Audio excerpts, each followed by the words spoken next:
Chapter 9, Problem 69. A 25 kilogram object is being lifted by two people pulling on the end of a 1.15 millimeter diameter nylon cord that goes over two 3-meter high poles that are 4 meters apart, as shown in figure 9-86. How high above the floor will the object be when the cord breaks?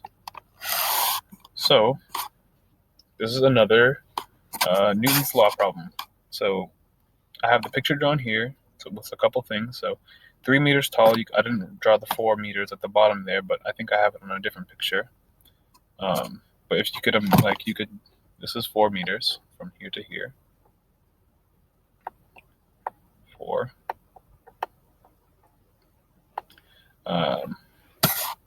So 2 meters in between each side, if you consider them as halves there in between the mass being held, the object.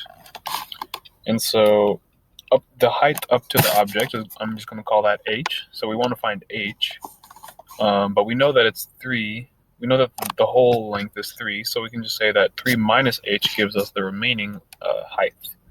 So we'll just keep that as something maybe useful later.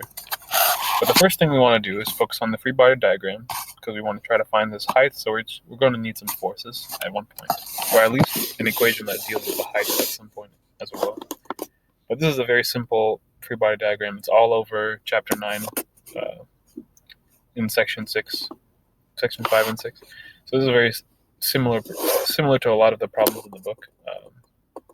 You basically have two tension forces pulling from the northeast and northwest for the object, and then obviously, since it has mass, gravity is going to pull it down, so you have to force the gravity on it as well.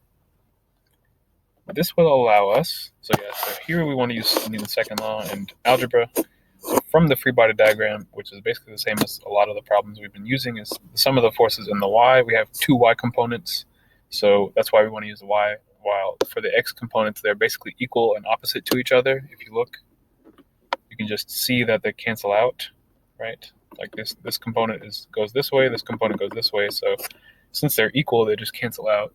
But since both of the y components, since they're both above the x-axis, that means that there's two positive y components. So they don't cancel out for y. That's why we're interested in y. And so sum of the forces in the y direction is equal to 2 times the tension force, 2 times the tension force y component minus mg, and that equals 0. And so essentially we want to find the angle here so that we can find the length eventually, because if we find the height, if we find the height, then we can find, well, that's what we're looking for, right? We're looking for the height. So the angle will help us get to it. So essentially what happens, you just do some algebra, add mg to the other side, take the arc sine of the rearranged equation, and you should get the angle.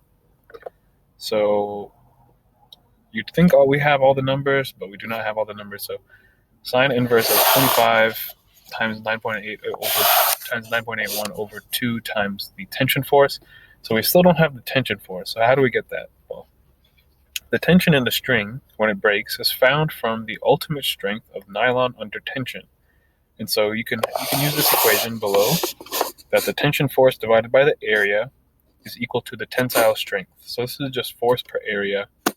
You could think of it like a force density in some sense, but maybe that's not the right word for this scenario. So to find Ft, though, we can multiply A by the tensile strength. And luckily, this is given in the book. So tensile strength is just going to be 500 times 10 to the 6th Newton per meter squared. And you want to multiply that by an area. So we're going to use the area of this nylon cord. We're told that the diameter is 1.15. So the radius is going to be half of that. And so we're going to square the half, square the 1.15 times 10 to the minus 3 meters, and multiply all of it together with pi. And you should get this number here below for the force. So you should get 519.3. So you plug that in, and you get your angle, and then you can essentially use 3 minus h to find what h is. So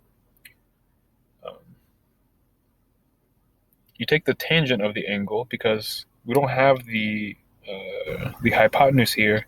Since we only have the opposite and adjacent, tangent is the only one we're allowed to use. So we just say tangent theta of opposite over tangent theta equals opposite over adjacent is 3 minus h over 2.